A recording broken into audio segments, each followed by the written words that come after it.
എല്ലാ സഹോദരങ്ങൾക്കും നമ്മുടെ യൂട്യൂബ് ചാനലിലേക്ക് സ്വാഗതം. അപ്പോൾ ആരെങ്കിലും നമ്മുടെ ചാനൽ സബ്സ്ക്രൈബ് ചെയ്യാതുണ്ടെങ്കിൽ എത്രയും പെട്ടെന്ന് സബ്സ്ക്രൈബ് ചെയ്തോളൂ. ബെല്ലൈക്കൻ കൂടി ഒന്ന് ഓണാക്കി വെക്കാനും ഈ അവസരത്തിൽ ഓർമ്മിപ്പിക്കുകയാണ്. അപ്പോൾ അതുപോലെ തന്നെ വീഡിയോ മുഴുവനായും കണ്ടതിന് ശേഷം കമന്റ് ചെയ്യുക. അപ്പോൾ നമ്മുടെ ഇന്നത്തെ ഒരു ദിവസം എന്ന് പറഞ്ഞാൽ എല്ലാവർക്കും നമ്മൾ പെരുന്നാൾ ആശംസകൾ നേരെയാണ്. ഇന്ന് വീഡിയോയ്ക്ക് വരാനായിട്ട് താമസിച്ചു പോയി. അപ്പോൾ സമയമില്ലായിരുന്നു, സുഖമില്ലായിരുന്നു, അങ്ങനെയൊക്കെ ആയിരുന്നു. അപ്പോൾ എന്തായാലും ഹൗസ് ഫാമിംഗ് ഒക്കെ കഴിഞ്ഞ് കയ്യിൽ കുറച്ച് പുത്തനൊക്കെ വന്നപ്പോഴത്തേക്ക് ചിലർക്കൊക്കെ ഭയങ്കര ഇളക്കം വന്നിരിക്കുകയാണ്. കുറേ നാളായിട്ട് നമ്മുടെ പിന്നാലെ അലയുന്ന ഒരു സ്വഭാവം ഉണ്ടായിരുന്നു, അതങ്ങ് വിട്ടു വെച്ചിരിക്കുകയായിരുന്നു. പക്ഷേ എന്തായാലും ഇപ്പോൾ പുള്ളിക്കാരത്തി വീണ്ടും അതുകൊണ്ട് വന്നിരിക്കുകയാണ്. മറ്റാരുമല്ല, നമ്മുടെ പേര് പറയുന്നത് എന്തായാലും നമ്മുടെ എനിക്കെന്തോ ആ ഒരു പേര് പറയാൻ തോന്നുന്നില്ല, അതുകൊണ്ട് തന്നെ പറയാം. നമ്മുടെ വരപ്പിസ്റ്റ് അതായത് നമ്മുടെ ശ്രീകൃഷ്ണൻ വരയ്ക്കുന്ന പുള്ളിക്കാരത്തി, പേര് പറയുന്നത് എന്താ അല്ലേ, ജസ്ന സലീം. അങ്ങനെ പുള്ളിക്കാരത്തി ഇപ്പോൾ രംഗത്ത് വന്നിരിക്കുകയാണ്. എനിക്കെതിരെ ഭീഷണിയുമായിട്ടാണ് പുള്ളിക്കാരത്തി രംഗത്ത് വന്നിരിക്കുന്നത്. അപ്പോൾ പുള്ളിക്കാരത്തി ഇതിന് മുമ്പ് പുള്ളിക്കാരത്തിയുടെ ഒരു സ്വഭാവം എന്ന് പറഞ്ഞാൽ എല്ലാവർക്കും അറിയാലോ, തുമ്മിക്കഴിഞ്ഞാൽ അപ്പോൾ ഓടും കേസ് കൊടുക്കാൻ, തുപ്പിയത് കുറച്ച് ഉറച്ചായി പോയാൽ അപ്പോഴും പോകും കേസ് കൊടുക്കാൻ, ഇങ്ങനെ ചുമക്കുന്നതിൻ്റെ ഇടയിൽ കൂടി ഒരു കീഴ്വായി താഴേക്ക് പോയാൽ അപ്പോഴും പോകും കേസ് കൊടുക്കാനായിട്ട്. ഇതാണ് ഈ ഒരു പുള്ളിക്കാരത്തിയുടെ ഒരു സ്വഭാവം. അപ്പോൾ എന്തായാലും എനിക്ക് നേരെ ഇതിന് മുമ്പ് പലതവണ ഈ പുള്ളിക്കാരത്തി, എനിക്ക് തോന്നുന്നു 3 തവണയോ മറ്റോ എനിക്കെതിരെ ഒരു കേസ് കൊടുത്തിട്ടുണ്ടെന്ന് അവർ പറയുന്നു, കൊടുത്തിട്ടുണ്ടെന്ന് വയ്ക്കാം. അപ്പോൾ അപ്പോഴൊന്നും എന്നെ തൂക്കിക്കൊല്ലാനോ ജയിലിൽ അടയ്ക്കാനോ ഒന്നും ഒരു വിധി വന്നില്ല, എന്നെ പോലീസ് സ്റ്റേഷനിലേക്കൊന്നും വിളിപ്പിച്ചതുമില്ല. അപ്പോൾ ഇതിങ്ങനെ പുള്ളിക്കാരത്തിയുടെ ഹൃദയത്തിൽ ഇങ്ങനെ അതൊരു വ്രണമായിട്ട് ഇങ്ങനെ ഉറങ്ങിക്കിടക്കുകയാണ്. അങ്ങനെ ഉറങ്ങിക്കിടക്കുന്നതിൻ്റെ ഇടയിലാണ് പിന്നീട് അതങ്ങ് ഉറങ്ങിപ്പോയി.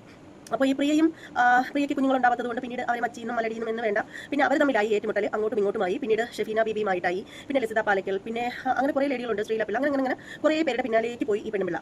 അങ്ങനെ ഇരുന്നപ്പോഴത്തേക്കാണ് ഇത് ഇപ്പോൾ ഞാൻ ചെയ്യുന്നതെന്ന് പറഞ്ഞാൽ എല്ലാവർക്കും അറിയാമല്ലോ, റിയാക്ഷൻ വീഡിയോ ആണ് ഞാൻ ചെയ്യുന്നത്. അപ്പോൾ നമ്മുടെ സമൂഹത്തിൽ നമ്മുടെ ചുറ്റും നടക്കുന്ന മോശം കാര്യങ്ങളും നല്ലതും മോശവുമായിട്ടുള്ള 2 കാര്യങ്ങളും നമ്മൾ എടുത്തു കാട്ടി നമ്മൾ റിയാക്ഷൻ വീഡിയോ ചെയ്യാറുണ്ട്. അപ്പോൾ എല്ലാവരും അങ്ങനെ തന്നെയാണ് ചെയ്യുന്നത്, ഞാനും അതുപോലെ തന്നെയാണ് ചെയ്യുന്നത്. ഇവർക്കെതിരെയും ഞാൻ പലതവണ റിയാക്ഷൻ വീഡിയോ ചെയ്തിട്ടുണ്ട്. പക്ഷേ അപ്പോഴും എപ്പോഴും എടുത്തു പറയേണ്ട ഒരു കാര്യം, ഞാൻ റിയാക്ഷൻ വീഡിയോ ചെയ്യുന്നത് വളരെ മാന്യമായ രീതിയിലാണ്. ഞാൻ എൻ്റെ ചാനലിലൂടെ ഞാൻ ആരെയും ബോഡി ഷെയ്മിങ് ഇന്നോളം ചെയ്തിട്ടില്ല. ഒരു മതത്തെ തമ്മിലും തെറ്റിക്കാനായിട്ടുള്ള ഒരു തരത്തിലുമുള്ള മെസ്സേജ് ഞാൻ കൊടുത്തിട്ടുമില്ല. അങ്ങനെ ഉണ്ടെങ്കിൽ ആദ്യം മനസ്സിലാക്കേണ്ടത് എൻ്റെ സബ്സ്ക്രൈബേഴ്സ് മുഴുവനല്ല, മുക്കാൽ ഭാഗവും മുസ്ലിം സഹോദരങ്ങളാണ്. അപ്പോൾ ഞാൻ അങ്ങനെ മതങ്ങളുടെ പേരിൽ എന്തെങ്കിലും ഒരു ഇത് കാണിക്കുന്ന വ്യക്തിയാണെങ്കിൽ എനിക്ക് ഒരു കാരണവശാലും മുസ്ലിം സഹോദരങ്ങൾ സബ്സ്ക്രൈബേഴ്സ് ആയിട്ട് വരില്ല. അപ്പോൾ ആ കാര്യം അങ്ങനെയാണ്. പിന്നീടുള്ള ഒരു കാര്യം എന്ന് വെച്ചാൽ, ഞാൻ ആരെയും ഒരു രാഷ്ട്രീയ പാർട്ടിയെയും ഞാൻ എൻ്റെ ചാനലിലൂടെ മോശമാക്കാറില്ല. അതുപോലെ തന്നെ നമ്മുടെ രാജ്യത്തിലെ ഒരു ജനപ്രതിനിധിയെയും ഞാൻ അപമാനിക്കാറില്ല എൻ്റെ വീഡിയോയിലൂടെ. എന്തെങ്കിലും പറയാനുണ്ടെങ്കിൽ വളരെ സത്യസന്ധമായിട്ട് മാന്യമായ ഭാഷയിലൂടെ മാത്രമാണ് ഞാൻ വിമർശിക്കാറുള്ളത്. ഇനി അഥവാ എന്തെങ്കിലും തെറി പറയുകയാണെങ്കിൽ പോലും അത് എൻ്റെ കമന്റ് ബോക്സിൽ വന്നിട്ട് അനാവശ്യമായിട്ട് എന്നെ ചൊറിയുന്നവരെ ആയിരിക്കും ഞാൻ കമന്റിന് റീപ്ലൈ ആയിട്ട് എഴുതിയിടുക മാത്രമേ ചെയ്യാറുള്ളൂ. അതുപോലും വളരെ റയറായിട്ടാണ് ചെയ്യാറുള്ളത്. അല്ലാണ്ട് വളരെ മാന്യമായിട്ട് മാത്രം റിയാക്ഷൻ വീഡിയോ ആയാലും ലൈവ് ആയാലും ചെയ്യുന്ന ഒരു വ്യക്തിയാണ് ഞാൻ. അത് എന്നെ അറിയാവുന്ന എല്ലാ വ്യക്തികൾക്കും അറിയുന്നതുമാണ്. ഞാൻ റിയാക്ട് ചെയ്യുന്നതിൻ്റെ ഒരു പ്രത്യേകത എന്ന് പറഞ്ഞാൽ, പോയിന്റുകൾ എടുത്ത് പറഞ്ഞിട്ടാണ് ഞാൻ പ്രതികരിക്കാറുള്ളത്. എല്ലാവരും അങ്ങനെ തന്നെയാണ്. ഞാൻ അത്രയും വലിയ റിയാക്ഷൻ വീഡിയോ കാര്യമൊന്നുമല്ല. എനിക്ക് 37,000 അതായത് 38,000 ഒരു സബ്സ്ക്രൈബേഴ്സ് മാത്രമേ എനിക്കുള്ളൂ. ഞാൻ അത്രയും വലിയ പുള്ളിയൊന്നും ആയിട്ടില്ല. ഒരു വർഷം ആയിട്ടില്ല എൻ്റെ ചാനൽ വന്നിട്ട്. അപ്പോൾ ഞാൻ ഇതിനു മുമ്പ് ഈ ഒരു ലേഡി ഗുരുവായൂർ ക്ഷേത്രത്തിൽ കയറി നിരങ്ങി കോപ്രായങ്ങളും റീൽസും ഒക്കെ ആയിട്ട് പ്രശ്നം ഉണ്ടാക്കിയ സമയത്ത് ഇവർക്കെതിരെ ഞാൻ റിയാക്ഷൻ വീഡിയോകൾ ഇട്ടിട്ടുണ്ടായിരുന്നു. അപ്പോൾ ആ ഒരു സമയത്ത് ഞാൻ മാത്രമല്ല, ഒട്ടുമിക്ക എല്ലാ റിയാക്ഷൻ വീഡിയോ ചെയ്യുന്ന എല്ലാവരും, ആണുങ്ങളായാലും പെണ്ണുങ്ങളായാലും എല്ലാവരും റിയാക്ഷൻ വീഡിയോ ചെയ്തിട്ടുണ്ടായിരുന്നു. പക്ഷേ അതിലൊന്നും ഇവർക്ക് യാതൊരുവിധ പ്രശ്നവും ഉണ്ടായിരുന്നില്ല. ഞാൻ റിയാക്ഷൻ വീഡിയോ ചെയ്തപ്പോൾ അവർക്ക് എന്തോ അത് ഉൾക്കൊള്ളാനുള്ള ബുദ്ധിമുട്ട്. എനിക്ക് തോന്നുന്നു ഞാനൊരു ലേഡിയാണല്ലോ, അതുകൊണ്ടായിരിക്കാം. എന്നാൽ പല ലേഡീസും പറയുന്നുണ്ട്, പക്ഷേ എന്തുകൊണ്ടാണെന്ന് അറിയില്ല. പിന്നെ ഞാൻ ഇടുന്ന റിയാക്ഷൻ വീഡിയോ ഇവർക്ക് ഒക്കാതെ വന്നു. എന്നാൽ എൻ്റെ റിയാക്ഷൻ വീഡിയോകളിൽ യാതൊരു തരത്തിലുള്ള മോശമായിട്ടും ഞാൻ സംസാരിക്കാറില്ല. മാന്യമായ രീതിയിൽ മാത്രമാണ് ഞാൻ എപ്പോഴും റിയാക്ട് ചെയ്യാറുള്ളത്.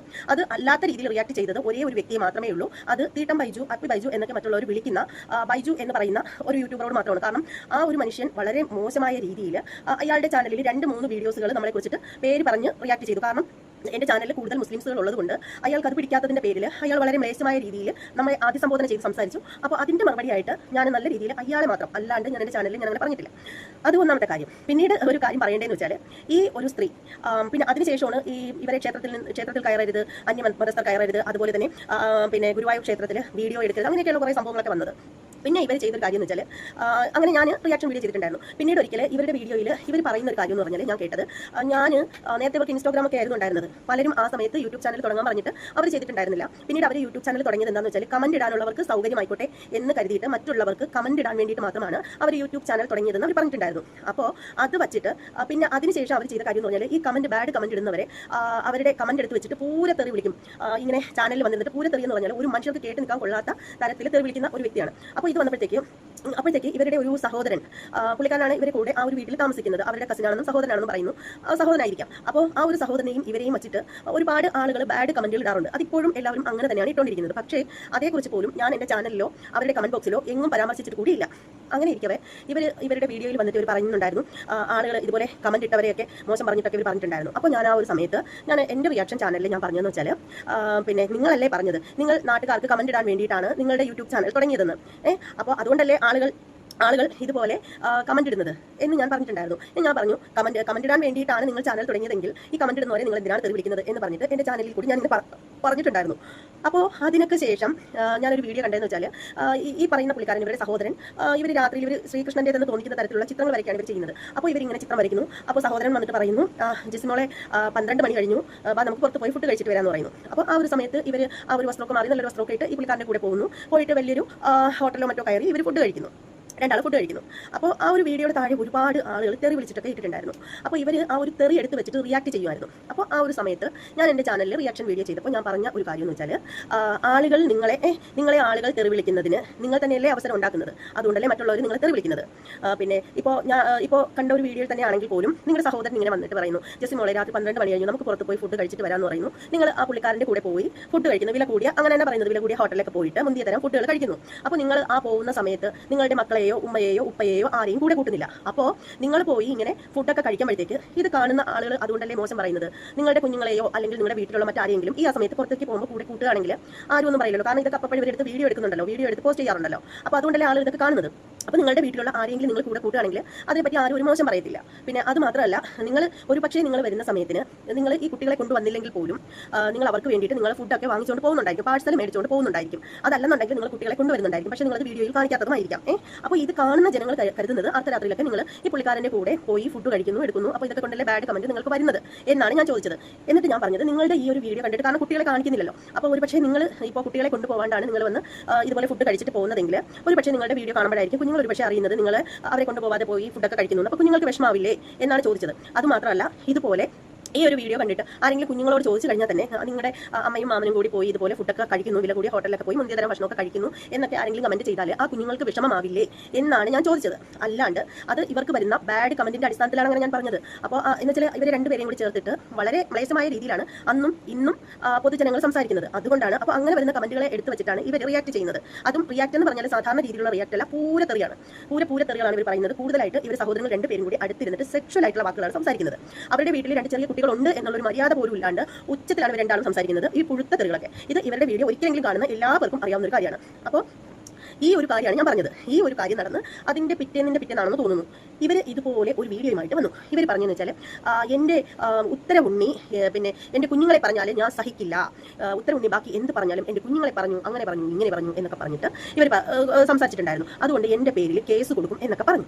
അതിനുശേഷം അവർ പറഞ്ഞൊരു കാര്യം എന്ന് പറഞ്ഞാൽ, ഇവർക്ക് കുട്ടികൾക്ക് സ്കൂളിൽ ഒരു വാട്സപ്പ് കൂട്ടായ്മ ഉണ്ടത്രേ. സ്കൂളിൽ വാട്സപ്പ് കുട്ടികൾ യൂസ് ചെയ്യുമല്ലോ, ഗ്രൂപ്പ് ഉണ്ടത്രേ. അപ്പോൾ ആ ഒരു ഗ്രൂപ്പിൽ വേറൊരു കുട്ടി വന്നിട്ട് മെസ്സേജ് അയച്ച് ചോദിച്ചു, എടാ നിന്റെ മാമനും ഉമ്മയും കൂടി വലിയ ഹോട്ടലിലൊക്കെ പോയി ഫുഡ് കഴിക്കുമ്പോൾ നിങ്ങളെ കൊണ്ടുപോകില്ലേ, നിങ്ങൾക്കൊന്നും വാങ്ങിച്ച് തരില്ലേ എന്ന് ചോദിച്ചു. അപ്പോൾ ഈ കുഞ്ഞിന് വിഷമമായി, ഈ കുഞ്ഞ് ഭയങ്കര കരച്ചിലായി. അങ്ങനെ ഈ കുഞ്ഞിന് സ്കൂളിൽ ഇനി ഞാൻ പോവില്ല, എനിക്കിത് അപമാനമായി, എനിക്ക് ഇതിനൊരു പരിഹാരം കണ്ടെത്തി തരണം എന്ന് പറഞ്ഞിട്ട് ഈ കുഞ്ഞ് കിടന്ന് കരഞ്ഞത്രേ. അങ്ങനെ കരഞ്ഞപ്പോഴത്തേക്ക് ഈ പാവം നല്ലവളായ ഉമ്മ പറഞ്ഞത്രേ, നീ സമാധാനപ്പെടും മക്കളെ, നമുക്ക് കേസ് കൊടുക്കാമെന്ന് പറഞ്ഞു. അങ്ങനെ ഈ കുട്ടികളെയും കൊണ്ട് ഈ സഹോദരിയും കൂടി പോയിട്ട് എൻ്റെ പേരിൽ, എനിക്ക് തോന്നുന്നു കൊയിലാണ്ടി പോലീസ് സ്റ്റേഷനിലാണെന്ന് തോന്നുന്നു, അറിയില്ല കേട്ടോ, അവിടെ കൊണ്ടുപോയിട്ട് ഇവരൊരു കേസ് കൊടുത്തു. അതിനുശേഷം കുറച്ച് കഴിഞ്ഞപ്പോൾ അവർ വീണ്ടും SPക്കോ ചൈൽഡ് ലൈനിലോ എവിടെയൊക്കെയോ കൊടുത്തു. അങ്ങനെ 2-3 തവണ കൊടുത്തു. അപ്പോൾ ഇതെന്ന് പറഞ്ഞാൽ ഒരു എന്നെ കുരുക്കാനുള്ള ഇവരുടെ വെറും ഒരു തന്ത്രമായിരുന്നു ഈ കുട്ടികളെ വെച്ച്. അതായത് അവർ വീഡിയോയിൽ തന്നെ, ഞാൻ ഇനി ആ വീഡിയോകളൊക്കെ എൻ്റെ കയ്യിലുണ്ട്, ഞാനതൊക്കെ ഞാൻ പബ്ലിഷ് ചെയ്യുന്നുണ്ട്. പലപ്പോഴായിട്ട് ഇതിന് മുമ്പ് ഞാൻ പബ്ലിഷ് ചെയ്തിട്ടുണ്ട് പലതും. അത് തന്നെ നിങ്ങൾ നോക്കിയാൽ തന്നെ നിങ്ങൾക്ക് മനസ്സിലാവും. അപ്പോൾ ഇവർ പറഞ്ഞതെന്ന് പറഞ്ഞാൽ, കുട്ടികളെ പറഞ്ഞു കഴിഞ്ഞാൽ നിനക്ക് നേരെ എനിക്ക് എന്തെങ്കിലും പറയണമെന്നുണ്ടെങ്കിൽ, അല്ലെങ്കിൽ നിന്നെ എനിക്ക് അകത്ത് വിടണമെന്നുണ്ടെങ്കിൽ കുട്ടികളെ വെച്ചിട്ട് നീ പറഞ്ഞു കഴിഞ്ഞാൽ നീ പുറത്തിറങ്ങില്ല എന്നൊക്കെയുള്ള രീതിയിലൊക്കെ ഇവർ സംസാരിച്ചിട്ടുണ്ടായിരുന്നു. അങ്ങനെ ഇത് ബുദ്ധിപൂർവ്വം. അപ്പോൾ ഇവർ തന്നെ പറയുന്ന ഒരു കാര്യം എന്ന് വെച്ചാൽ, ഞാൻ നല്ല ഉദ്ദേശത്തിലാണ് പറഞ്ഞത്, പക്ഷേ അവരതിനെ വളച്ചൊടിച്ച് വേറൊരു രീതിയിൽ എത്തിച്ചു. എന്താ ചെയ്യുക, എനിക്കൊന്നും പറയാനില്ല.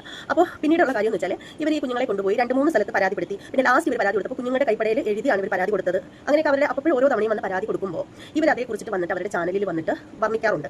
അപ്പോൾ അത് വെച്ചിട്ടാണ് നമ്മളിതൊക്കെ അറിയുന്നത്. പിന്നെ അതുപോലെ ഇപ്പോൾ അത് കുത്തിപ്പൊക്കിക്കൊണ്ട് വീണ്ടും ഇറങ്ങി തിരിച്ചിരിക്കുകയാണ് പുള്ളിക്കാരത്തി. അത് കാര്യം എന്താണെന്ന് വെച്ചാൽ, ഇവരെ പറ്റിയിട്ട് ഇപ്പോൾ ഒരു 2-3 വീഡിയോ ഞാൻ ചെയ്തിട്ടുണ്ടായിരുന്നു. അപ്പോൾ ആ ഒരു വീഡിയോയിൽ ഇപ്പോൾ ലാസ്റ്റ് ഞാൻ ചെയ്ത ഒരു വീഡിയോ എന്ന് വെച്ചാൽ, ഇവർ കസവകട എന്ന് പറയുന്ന കോഴിക്കോടുള്ളതെന്ന് തോന്നുന്നു ഒരു കടയിൽ പോയിട്ട് ഒരു ലെഹങ്ക 3300 ചില്ലറ രൂപയുടെ ഒരു ലെഹങ്ക മേടിച്ചുകൊണ്ട് വന്നു. ഇവരുടെ ഹൗസ് ഫാമിങ്ങിന് വേണ്ടിയിട്ട് ഇടാൻ വേണ്ടിയിട്ടാണ് ഇവർ വാങ്ങിച്ചുകൊണ്ട് വന്നത്. എന്നിട്ട് ഇവരെന്ത് ചെയ്തെന്നോ, അതിനൊരു കൈയൊക്കെ വെച്ച് ഫിറ്റ് ചെയ്യാനായിട്ട് കൊടുത്തു. അതിനുശേഷം അത് കൊണ്ടുവന്ന് ഇട്ടു. പിറ്റേ ദിവസം ഇവർ പറയുന്ന ട്രയൽ ഇട്ട് നോക്കിയില്ലെന്നും ആ ഒരു തുണിക്കടയിൽ വെച്ചിട്ട് അത് ഇട്ട് നോക്കിയ സമയത്ത് സിബിന് കംപ്ലൈന്റ് ഉള്ളതുകൊണ്ട് ഇവർ പറഞ്ഞായിരുന്നു ഇതിന്റെ സിബ് കംപ്ലൈന്റ് ആണെന്ന് പറഞ്ഞപ്പോൾ അവിടെ വർക്ക് ചെയ്യുന്ന സെയിൽസ് ഗേൾ പറഞ്ഞു, അത് വേറെ കുഴപ്പമൊന്നുമില്ല, നിങ്ങൾ ഇട്ട കംപ്ലൈന്റ് ആയിരിക്കും എന്ന് പറഞ്ഞു. അങ്ങനെ വേറെ ഒരു കുഴപ്പമില്ലാത്തതാണെന്ന് അവർ പറഞ്ഞു. അങ്ങനെ അത് അടിസ്ഥാനത്തിൽ ഇവർ എടുത്തിട്ട് വന്നു ആ ഒരു ലെഹങ്ക. അപ്പോൾ ഞാൻ ചോദിക്കുന്നത്, ഇവർ ട്രെയിൽ ഇടാനായിട്ട് റൂമിൽ പോയി ഇട്ടിട്ടുണ്ടായിരുന്നു. ഒരു പക്ഷേ ആ സമയത്തായിരിക്കും സിപ്പ് പോയിട്ടുണ്ടാവുക. അത് പക്ഷേ ഞാൻ നേരത്തെ വീഡിയോ പറഞ്ഞിട്ടുണ്ടായിരുന്നില്ല, ഇപ്പൊ പറയാണ്. അങ്ങനെ ഇവരെന്ത് ചെയ്യുന്നു, സാധാരണ നമ്മളൊരു കടയിൽ പോയി ഒരു സാധനം എടുക്കുമ്പോൾ അത് എത്ര ഇഷ്ടപ്പെട്ട സാധനമാണെങ്കിലും അത് ഡാമേജ് ആണെങ്കിൽ നമ്മളത് എടുക്കത്തില്ല, അത് നമ്മൾ അവിടെ കൊടുത്തിട്ടായിരിക്കും വരുന്നത്. ഇവരെന്ത് ചെയ്യുന്നു, ഇവർ ആ ഡാമേജ് സാധനം എടുത്തുകൊണ്ട് വന്നു, വീട്ടിൽ കൊണ്ടുവന്നു, അതിന്റെ കൈ ഫിറ്റ് ചെയ്യാനായിട്ട് കൊടുത്തു. ഈ കൈ തച്ച് കൊണ്ടുവന്നിട്ടും ഇവർ ആ ഒരു ഡ്രസ്സ് ഇട്ട് പോലും നോക്കിയില്ലെന്നാണ് ഇവർ പറയുന്നത്. പക്ഷേ സത്യത്തിൽ ആരും അങ്ങനെ ഒരു സാധനം സ്ലീവ് തച്ചിട്ട് കൊണ്ടുവന്നാൽ ഇട്ട് നോക്കാതിരിക്കത്തില്ല. അതിന് എത്ര സമയം വേണം, ഒരു ഉടുപ്പിന് ഇട്ട് നോക്കാനായിട്ട് എത്ര സമയം വേണം? എത്ര ബിസി ആണെങ്കിലും ആരായാലും ഇട്ട് നോക്കും. ഇവർ പറയുന്നത് ഇവർ ഇട്ട് നോക്കിയില്ലെന്ന്. നോക്കണ്ട, ചിലപ്പോൾ നോക്കി കാണില്ലാന്ന് തന്നെ ഇരിക്കാം. പിറ്റേന്ന് ഹൗസ് വാമിങ്ങിന്റെ അന്ന് ഈ ഒരു വസ്ത്രം ഇവരെടുത്തിട്ടു. ഇട്ട് അവരുടെ ചാനലിൽ നോക്കിയാൽ അറിയാം, ഏതാണ്ട് ഒരു 17ഓളം ഷോർട്സ് വീഡിയോകൾ അത് ഇട്ടിട്ട് അവർ എടുത്ത് അവരുടെ ചാനലിൽ തന്നെ അവർ ഇട്ടിട്ടുണ്ട്. അതിനുശേഷം ഈ ഒരു വസ്ത്രം ആ ഒരു സമയത്ത് ചെറിയ മഴയും ഒക്കെ ഉള്ള സമയമാണ്, 1-ാം തീയതി. അപ്പോൾ അതിനുശേഷം അവർ ആ ഒരു വസ്ത്രം കഴുകി വെളുപ്പിച്ച് ക്ലീൻ ആക്കി തിരിച്ച് ആ കടയിൽ തന്നെ കൊണ്ടുപോയി. അപ്പോൾ അവിടെ വെച്ചിട്ട് ചെറിയൊരു കശപിശയൊക്കെ ഉണ്ടായി. കാരണം ആർക്കായാലും ഒരു സാധനം കൊണ്ടുപോയി കുറച്ച് ദിവസം സൂക്ഷിച്ചു, അത് യൂസ് ചെയ്തു, പിന്നീട് അത് റിട്ടേൺ എടുക്കണമെന്ന് പറഞ്ഞാൽ ആരും എടുക്കാൻ തയ്യാറാവില്ല. സാധാരണ നമ്മളൊരു സാധനം കടയിൽ നിന്ന് മേടിച്ചുകൊണ്ട് വരുമ്പോൾ അതിനകത്തെ ഈ സ്ലിപ്പ് പോലും എടുത്ത് കളയാതെ, പിന്നെ അതിനകത്ത് സ്റ്റിക്കർ പോലും മാറ്റാണ്ട് നമ്മൾ അതിന് എന്തെങ്കിലും ഡാമേജ് ഉണ്ട് അല്ലെങ്കിൽ നമുക്കത് പാകമല്ലെന്നുണ്ടെങ്കിൽ പിറ്റേ ദിവസം അല്ലെങ്കിൽ അതിന്റെ തൊട്ടടുത്ത ദിവസം തന്നെ നമ്മൾ ആ ബില്ലുമായിട്ട് ചെല്ലുമ്പോഴാണ് ആ ഒരു സാധനം തിരികെ തരിക.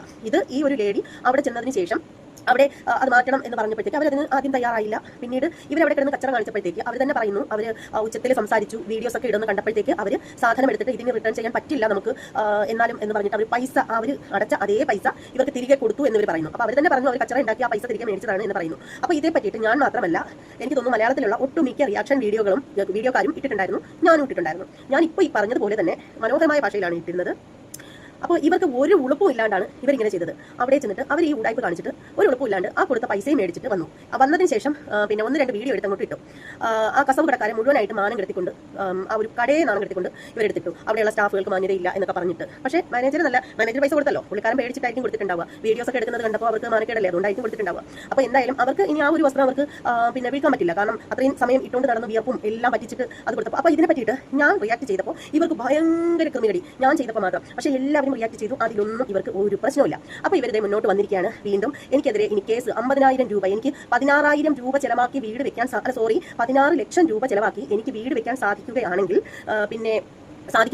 50,000 രൂപ ചെലവാക്കി എനിക്കെതിരെ കേസിന് പോകുന്നതാണ് പുള്ളിക്കാരത്തി പറഞ്ഞിരിക്കുന്നത്. കേസിന് എവിടെയാണ് കൊടുക്കുന്നതെന്ന് വെച്ചാൽ അങ്ങ് ഹൈക്കോടതിയിലാണ് പുള്ളിക്കാരത്തി എനിക്കെതിരെ കേസ് കൊടുക്കുന്നത്. അതിന് മുസ്ലിങ്ങളായ 2 അഡ്വക്കേറ്റിനെയൊക്കെ സെറ്റാക്കി വെച്ചിട്ടുണ്ടെന്ന് പുള്ളിക്കാരത്തി പറയുന്നു. ഓൾ ദി ബെസ്റ്റ് മോളെ, അത്രേ എനിക്ക് പറയാനുള്ളൂ. കാരണം നീ ഇപ്പോൾ കൊണ്ടുവന്ന് ഇപ്പോൾ ഹൈക്കോടതിയിലായാലും സുപ്രീം കോടതിയിലായാലും കൊണ്ടുവന്ന് കേസ് കൊടുത്തെന്ന് പറഞ്ഞ് എന്നെ പിടിച്ച് തൂക്കി കൊല്ലത്തൊന്നുമില്ല. അവർ എവിഡൻസ് ആണ് ആവശ്യം, അവർ എവിഡൻസ് ആണ് തിരക്കുന്നത്. ഇപ്പോൾ ഞാൻ അന്ന് കുട്ടികളെ പറ്റി ഏതാണ്ടൊക്കെ ഞാൻ പറയുന്ന കാര്യം എനിക്ക് സുഖമായിട്ട് പറഞ്ഞ് അവർക്ക് മനസ്സിലാക്കി കൊടുക്കാൻ പറ്റും, എന്താണ് ഞാൻ പറഞ്ഞതെന്നും എന്ത് കാരണത്താലാണ് പറഞ്ഞതെന്നും. പിന്നെ കുഞ്ഞുങ്ങളെ മാന്യമായിട്ട് വളർത്തണം. ആരായാലും കുഞ്ഞുങ്ങൾക്ക് നല്ലത് മാത്രം പറഞ്ഞു കൊടുത്ത് വേണം ഒരു അമ്മ വളർത്തേണ്ടത്.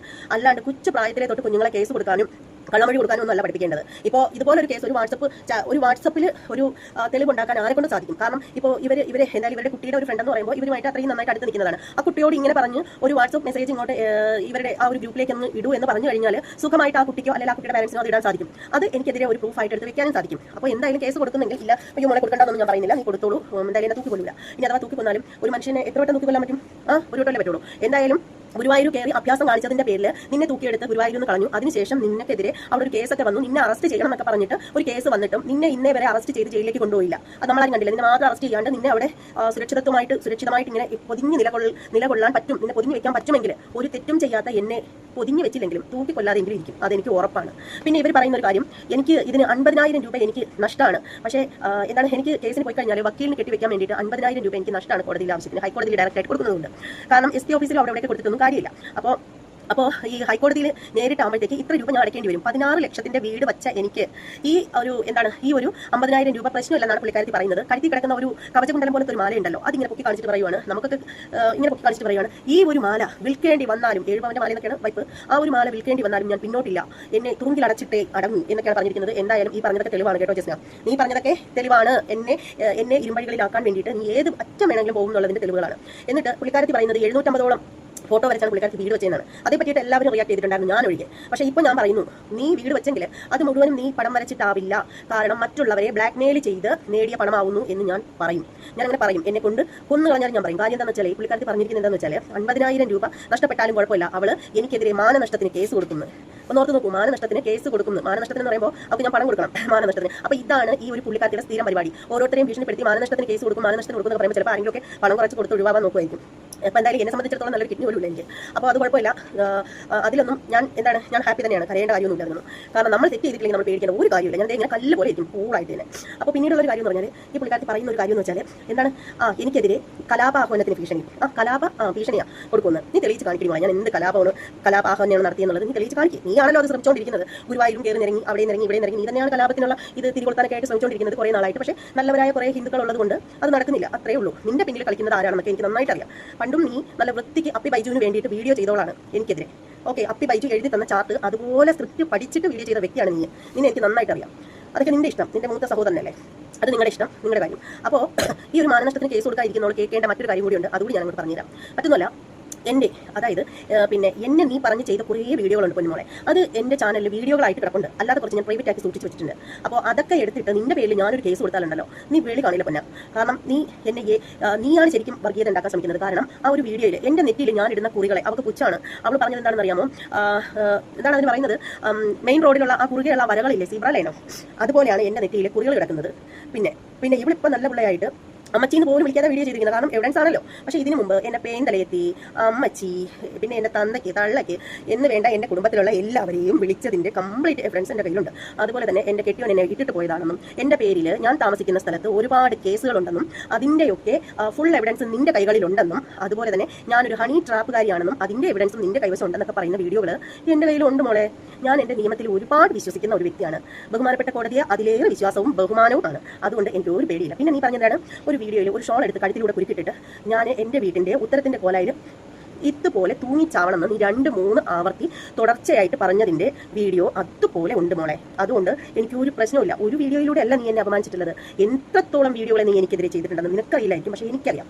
ഓരോ വീഡിയോകളിലും എൻ്റെ ഭർത്താവ് എന്നെ ഉപേക്ഷിച്ചിട്ട് പോയതാണ്, എൻ്റെ ഭർത്താവിൻ്റെ ഒപ്പം ഇല്ല, എന്തെല്ലാം കഥകളാണ് നീ കെട്ടിയുണ്ടാക്കി പറഞ്ഞിട്ടുള്ളത്, എന്തെല്ലാം കഥകളാണ് നീ കെട്ടിയുണ്ടാക്കി പറഞ്ഞിട്ടുള്ളത്, അതെല്ലാം എൻ്റെ കൈവശം സ്ട്രോങ് എവിഡൻസ് ആയിട്ടുണ്ട്. എല്ലാത്തിനേക്കാളും വലിയൊരു തെളിവാണ് നീ കാണിച്ചിട്ടുള്ളതെന്ന് പറഞ്ഞാൽ ആത്മഹത്യ ചെയ്യാനുള്ള ആത്മഹത്യാ പ്രേരണ. അതായത് നീ പറഞ്ഞത് കഴുത്തിൽ ഷാളിടുക, ആ കുരുക്ക് എങ്ങനെയാണ് ഇടുന്നതെന്ന് കാണിച്ചിട്ട് അത് നിന്റെ കഴുത്തിലിട്ടിട്ട് ഇങ്ങനെ വലിച്ചിട്ട് സൈഡ് കഴുത്ത് ഇങ്ങനെ ചാവാനായിട്ട് പറഞ്ഞില്ലേടി നീ പറഞ്ഞു. പിന്നെ അതുപോലെ നീ പറഞ്ഞത് എന്താണ്, പിന്നെ നീ വരുന്ന വീഡിയോകളിൽ മുഴുവനും എന്നെ പേന്തലയെത്തി, തടിച്ചി, ആനക്കുട്ടി എന്ന് വേണ്ട എന്തെല്ലാം അധിക്ഷേപങ്ങൾ ഒരു വ്യക്തിയെ പറയാൻ പറ്റുമോ അതിൻ്റെ അങ്ങേയറ്റം പറഞ്ഞിട്ടുണ്ട്. അതുകൊണ്ട് എനിക്ക് യാതൊരു പ്രശ്നവുമില്ല. അത് മാത്രമല്ല, നീയാണ് പറഞ്ഞത് എൻ്റെ മുരുകനെ നീ അധിക്ഷേപിച്ചു. ഞാൻ എൻ്റെ വിശ്വാസത്തിൻ്റെ പേരിൽ ഞാൻ എൻ്റെ പഴഞ്ഞമരയിൽ പോയി ഞാൻ എൻ്റെ മുരുകനെ മുടി കൊടുത്തതിന് നീ പേന്തലയെത്തി, പേൻ കുഴുപ്പി. തലയിൽ പേൻ കൂടി കഴിഞ്ഞാൽ എവിടെ പോയി കൊടുത്താലും എന്താ പ്രശ്നം? തലയിൽ പേൻ കൊടുത്താൽ പളനിയിൽ പോയാലും എവിടെ പോയാലും മുട്ട അടിക്കാന്നൊക്കെ പറഞ്ഞ് അധിക്ഷേപിച്ചവളാ നീ മാത്രമല്ല നിന്റെ സഹോദരനും കൂടി ചേർന്നിട്ട്.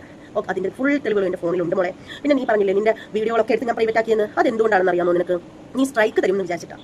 സത്യസന്ധമായിട്ട് ഞാൻ പറയാലോ, സ്ട്രൈക്ക് തരുമെന്ന് ചിന്തിച്ചിട്ടാണ് അങ്ങനെ ചെയ്തത്, അല്ല നിന്നെ പേടിച്ചിട്ടൊന്നുമല്ല. പിന്നെ ഇപ്പം നീ കിടന്നിങ്ങനെ തിളയ്ക്കുന്നതിൻ്റെ കാര്യം, ഞാൻ ബ്ലർ ചെയ്തിടുന്നത് കാരണം നിനക്ക് സ്ട്രൈക്ക് അടിക്കാൻ പറ്റുന്നില്ല. അതുകൊണ്ടല്ലേ നീ ഇപ്പോൾ കിടന്നിങ്ങനെ ആവേശം കൊള്ളുന്നത്. ഇപ്പോൾ ഈ ഒരു വീഡിയോയിലൂടെ നിങ്ങൾ എല്ലാവരും കേൾക്കാൻ പോവുകയാണ് ഇവളുടെ ഏറ്റവും വലിയ എനിമി ഞാനാണെന്ന്. ഷെഫീന ബീബിയെ പോലും ഇവിടെ വെറുതെ വിടും, എന്നെ വെറുതെ വിടില്ല എന്നാണ് പറയുന്നത്. അപ്പോൾ ഇതെല്ലാം തെളിവുകളാണ് ജസ്ന. നീ കൊണ്ടുപോയി കേസ് കൊടുക്കുക. ബഹുമാനപ്പെട്ട കോടതി ചിലപ്പോൾ നിനക്ക് വേണ്ടി വാദിക്കുന്നത് കൂടിയ മുസ്ലിം അഡ്വക്കേറ്റ് ആയിരിക്കും. നീ അങ്ങനെയല്ലേ പറഞ്ഞത്? അതിലൊന്നും എനിക്ക് പേടിയില്ല. ഈ മുസ്ലിങ്ങൾ എന്ന് പറയുന്നത് ആരെയും കൊല്ലുകയും പിന്നെയൊന്നും ചെയ്യുന്നവരല്ല. അങ്ങനെ അതിനെ പേടിക്കുന്ന ആളുകളൊക്കെ ഉണ്ടായിരിക്കും, അങ്ങനെയുള്ള ഹിന്ദുക്കൾ ഉണ്ടായിരിക്കും. പക്ഷേ ഞാൻ ആ കൂട്ടത്തിലല്ല. നമ്മളെ പോലെ തന്നെ ചോരയും നീരും ഒക്കെയുള്ള സാധാരണ മനുഷ്യരാണ് അവർ. ഞാൻ അങ്ങനെ കാണുന്ന ഒരു വ്യക്തിയാണ്. അല്ലാതെ നിന്നെ പോലെ കാര്യസാധ്യത്തിന് വേണ്ടിയിട്ട് തട്ടമെടുത്ത് അങ്ങോട്ട് വലിച്ചിരിക്കും, തട്ടമെടുത്ത് ഇങ്ങോട്ട് താത്തുകയും ചെയ്യുന്ന ഒരു വ്യക്തിത്വം അല്ല എൻ്റേത്. എല്ലാ മനുഷ്യരെയും സ്നേഹിക്കാനും മനസ്സിലാക്കാനും പറ്റി ഒരു മനസ്സുള്ള വ്യക്തിയാണ്. ഓക്കെ, അപ്പോൾ ഇപ്പോൾ നീ അങ്ങ് നല്ല പിള്ളയായിട്ട് നീ സംസാരിക്കേണ്ട. നീ വിളിച്ച തെറികൾ മുഴുവൻ എൻ്റെ കയ്യിൽ സ്റ്റോക്ക് ഉണ്ട് മോളെ. അതുകൊണ്ട് നീ എവിടെ വേണേലും കൊണ്ടുപോകും. അത് മാത്രമല്ല, നീ ഓരോരുത്തരെയും വിളിക്കുന്ന ഭാഷകളും ഇഷ്ടം പോലെ ഫോണിൽ സ്റ്റോക്ക് ഉണ്ട്. നിന്റെ ഫോണിൽ നീ റിമൂവ് ചെയ്താലും പ്രൈവറ്റ് ആക്കിയാലും എന്ത് ചെയ്താലും ഓരോ സ്ത്രീകളെയും നീ എനിക്കെതിരെ ഹൈക്കോടതി കൊണ്ടുകൊടുക്കുന്ന അതിൻ്റെ പിന്നാലെ നിനക്കെതിരെ ഹൈക്കോടതിയിൽ കൊണ്ടുകൊടുക്കാൻ പലരും തയ്യാറായിട്ട് വരൂടി. നീ മച്ചിയെന്നും മലടി എന്നൊക്കെ പറഞ്ഞിട്ട് സ്ത്രീത്വത്തെ ഡെയിലി അപമാനിച്ചുകൊണ്ടിരിക്കുകയല്ലേ. നീ എനിക്കെതിരെ ഒന്ന് ഇറങ്ങി നോക്ക്, നിനക്കെതിരെ പടവാളായിട്ട് അവരും ഉണ്ടാവും. ഓക്കെ, ഇത് കൂടുതലായിട്ട് എനിക്കൊന്നും പറയാനില്ല. അപ്പോൾ എന്തായാലും ഇത് ഒരുപാട് ലെന്താണ് കേട്ടോ ഈ വീഡിയോ. അതിൻ്റെ കയ്യിലെ മിസ്റ്റേക്ക് അല്ല, പറയാനുള്ളതെല്ലാം പറഞ്ഞു പത്രമായി പോയി. അപ്പോൾ ഇനി എന്തായാലും കൂടുതൽ എനിക്ക് വർത്താനൊന്നും പറയാനില്ല. ഇവൾ എന്താ വെച്ചാൽ ഇവളുടെ ഇഷ്ടം പോലെ ചെയ്യട്ടെ. നമ്മുടെ വിനാശകാലയെ വിപരീത ബുദ്ധി, അത്രയേ ഉള്ളൂ. നമ്മുടെ ഹൈന്ദവ ക്ഷേത്രത്തിൽ കയറി നമ്മുടെ സമാധാനവും നശിപ്പിച്ച് അവിടെ കുറേ കടലാസമാലയും ഇട്ട് നമ്മുടെ വിശ്വാസത്തെ തകർക്കാൻ ശ്രമിച്ച മുട്ട കൊണ്ടുള്ള ഒരു കേക്കും കൊണ്ടുവന്ന് കട്ട് ചെയ്തിട്ട് അതുപോലെ തന്നെ നമ്മുടെ ശ്രീകൃഷ്ണ ഭഗവാനെ പല്ല് തേക്കാത്ത നിന്റെ വാ വെച്ച് മുത്തയും ഒക്കെ അങ്ങനെയൊക്കെ ചെയ്ത നിനക്ക് ഇങ്ങനെ കൂളായിട്ട് വന്ന് മറ്റുള്ളവർക്കെതിരെ കള്ളക്കേസ് കൊടുക്കാമെങ്കിൽ ഒരു തെറ്റും ചെയ്യാത്ത എനിക്ക് പേടിക്കേണ്ട ഒരു കാര്യമില്ല. കുട്ടികൾ എന്നൊരു വാക്ക് അവിടെ പരാമർശിച്ചിട്ടുണ്ടെന്ന് പറഞ്ഞ് ഞാൻ ആ കുട്ടികളെ ഒരു തരത്തിൽ ബോഡി ഷേമിംഗ് ചെയ്തിട്ടില്ല, എടി എന്നോ എടാ എന്നോ ഒരു വാക്ക് പറഞ്ഞിട്ടില്ല. ഞാൻ പറഞ്ഞത് ഇപ്പോഴും ഞാൻ പറഞ്ഞ വാക്ക് എന്താണെന്ന് എനിക്ക് നന്നായിട്ട് അറിയാം, എനിക്ക് തെളിയിക്കാൻ കഴിയും. അതുകൊണ്ട് എനിക്ക് ഒരു പേടിയില്ലടാ. നീ മുന്നേ ഇറങ്ങിക്കോ, ഞാൻ പിന്നാലെ വന്നോളാം. അത്രേ ഉള്ളൂ. എനിക്ക് എൻ്റെ കോടതിയിൽ നല്ല വിശ്വാസമാണ്. ഓക്കെ, അപ്പോൾ അതുകൊണ്ട് എനിക്ക് ഒട്ടും പേടിയില്ല. നീ ധൈര്യമായിട്ട് മുന്നേ പറ്റുമോ, ഒരു വിഷമമില്ല. അപ്പോൾ എന്തായാലും ഇനി ഇവള് എനിക്കെതിരെ ഇട്ട ആ ഒരു വീഡിയോ നിങ്ങളൊന്ന് കാണുക, അതുകൂടി കാണുക. ഒരുപാട് ശത്രുക്കളുള്ള ഒരു വ്യക്തിയാണ് ഞാൻ. എനിക്കുള്ള ശത്രുക്കൾ ഒട്ടുമിക്കതും പകുതി മുക്കാൽ ആൾക്കാരും ലേഡീസാണ്. അപ്പം ലസിത പാലക്കൽ, പ്രിയ, ശ്രീലപ്പിള്ളനെ ഞാൻ കൂട്ടുന്നില്ല കേട്ടോ. ശ്രീലപ്പിള്ളനെ കുറിച്ച് ഞാനൊരു കാര്യം കേട്ടപ്പോൾ എനിക്ക് വളരെയധികം വിഷമം തോന്നി. അതിനെക്കുറിച്ച് ഞാനൊരു വീഡിയോ ചെയ്യണമെന്ന് വിചാരിച്ചാൽ അത് വൈകാതെ വരും. അതേപോലെ ഒരു ഹരിതയുണ്ട്, ഒരു ലക്ഷ്മി കാനത്തുണ്ട്, പിന്നെ ഏതൊരു പുറത്തായിട്ടുള്ള ഒരു തളച്ചുണ്ട്. ആ തളച്ചിൻ്റെ പേര് എനിക്കറിയാം. അപ്പോൾ ഇത്രയും ലേഡീസാണുള്ളത്. ഷഫീന ബീബി. അപ്പോൾ ഇവരോട് ആരോടും ഇല്ലാത്ത അതേപോലെ ഒരു മൊയന്ത അങ്ങനെ തിരിഞ്ഞ് കളിക്കുന്ന അതിൻ്റെ പേരെന്തായും നസ്രിയെ അങ്ങനെ. പിന്നുള്ളത് വേറൊരു മുണ്ണക്കുട്ടിയാണ് ശിശു. അപ്പോൾ ഇവരോട് ആരോടും ഇല്ലാത്ത ഒരു പകയും വിദ്വേഷവും എനിക്ക് ആരോടുണ്ടെന്നറിയോ? ഉത്തര ഉണ്ണിനോടുള്ളത്. അപ്പം ഉത്തര ഉണ്ണി നിരന്തരം എന്നെ വീഡിയോ ചെയ്തുകൊണ്ടിരിക്കുകയായിരുന്നു. പിന്നെ മൂപ്പത്തിനെ പ്രൈവറ്റാക്കി, മൂപ്പത്തിനെ അത് പ്രൈവറ്റ് ആക്കിയപ്പം പബ്ലിക് ആക്കിയെന്നുള്ളത് എനിക്കറിയില്ല. അപ്പം ഉത്തര ഉണ്ണിൻ്റെ പേരിൽ ഞാൻ ഹൈക്കോടതിയിലേക്ക് പോവുകയാണ്. എനിക്കൊരു അഡ്വക്കേറ്റ് ഉണ്ട്, അഡ്വക്കേറ്റുമായിട്ട് ഞാൻ സംസാരിച്ചിട്ടുണ്ട്.